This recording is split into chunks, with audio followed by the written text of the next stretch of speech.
Mwongeye kwirirwa.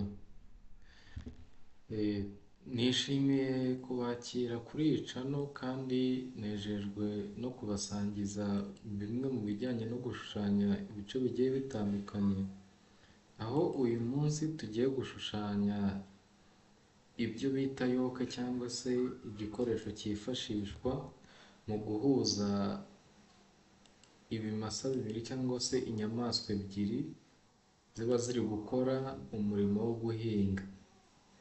Izo nyamaswa ebyiri barakizambika bakagira n'uburyo bakizirika, cyangwa se nabyo turaza gushushanya igice cyuzuye cyangwa se komponenti yose yuzuye, kugira ngo bidufashe kugenda tumenya uko twakora bimwe mu bikoresho byacu twifashisha mu buhinzi. Hano ngiye gutangira nshushanya nk'uku muri kubibona.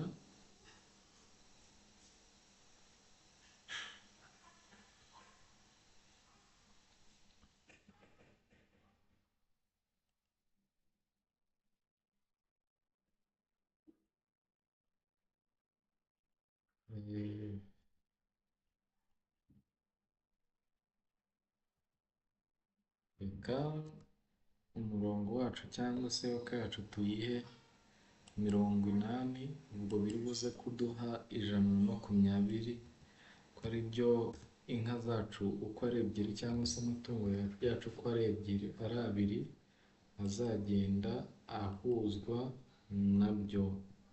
Intera yaba iri hagati yazo bisobanuye ko ari 160. Okay, murakoze cyane. Tutagiye muri byinshi rero,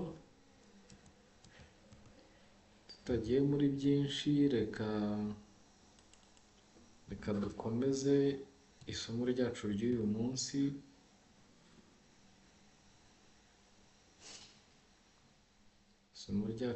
munsi. Ni ubwo tumaze gukora runo ruhande, reka bitworohere no gukora urundi twifashisha iyi bita mayira entity.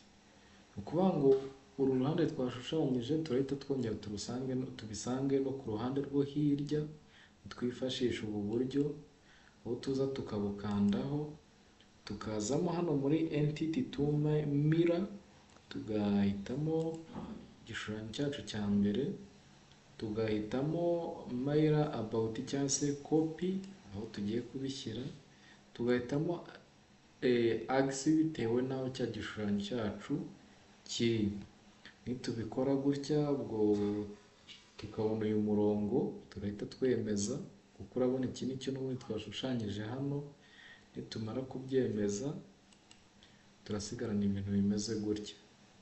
Nidusigarana ibintu bimeze gutya, kuko tutabyegistrudinga bimeze uku, turakoresha trim entities dukuremo wa murongo wo hagati bihuriyeho.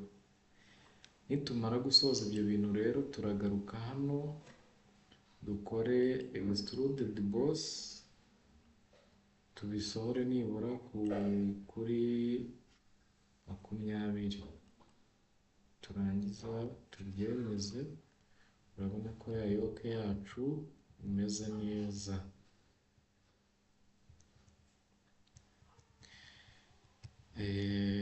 Mberetse intangiriro y'uburyo wakora yoke, cyangwa se inzira wayikoramo.